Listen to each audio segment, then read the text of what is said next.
Saint-Étienne et la métropole vont donc réanalyser leur bilan d'émissions de gaz à effet de serre. Fort bien, car il reste toujours beaucoup à faire. Je me souviens, et les Stéphanois aussi, que vos premières décisions en 2014, je ne remonte pas au mandat précédent comme vous le faites trop souvent, je reste dans votre mandat. Non, je reste dans votre mandat.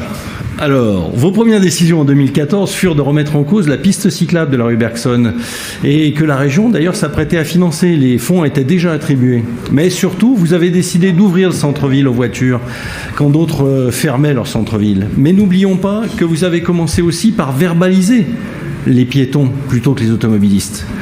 Aujourd'hui encore, vous rendrez gratuit le stationnement sur la chaussée le week-end en centre-ville pour soi-disant attirer des clients dans les magasins.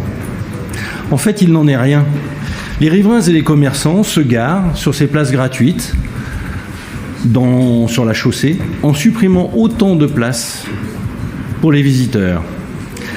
Depuis le début de cet épisode de canicule dans lequel nous sommes, bien peu de monde en ville.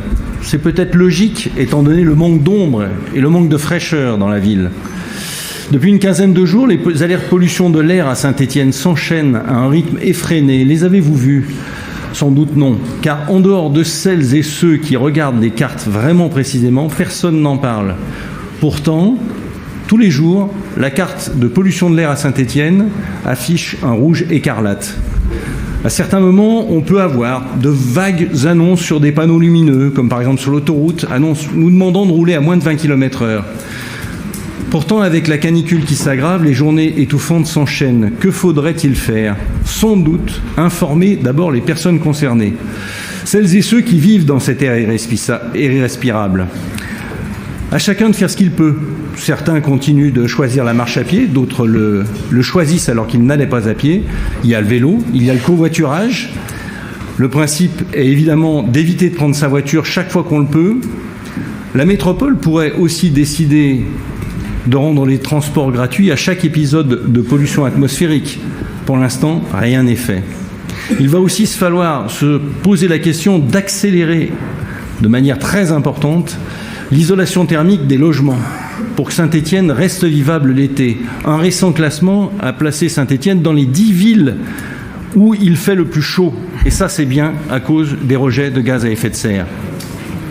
Et c'est ça que nous voulons dire. Est-ce que vous pouvez poser votre question sur le marché de bilan carbone ? Eh bien, il ne faut pas s'arrêter au bilan carbone de la ville, de l'entité ville et de l'entité Saint-Étienne Métropole. Il faut aller plus loin. Il faut faire un vrai plan climat d'aménagement du territoire qui prenne en compte l'ensemble des rejets de l'agglomération. Et actuellement, ce n'est toujours pas fait, toujours pas mis en place. Je dis bien l'ensemble des acteurs, c'est-à-dire qu'il faut travailler aussi bien auprès des particuliers, des entreprises, des collectivités. Et actuellement, le travail qui est fait se cantonne aux collectivités.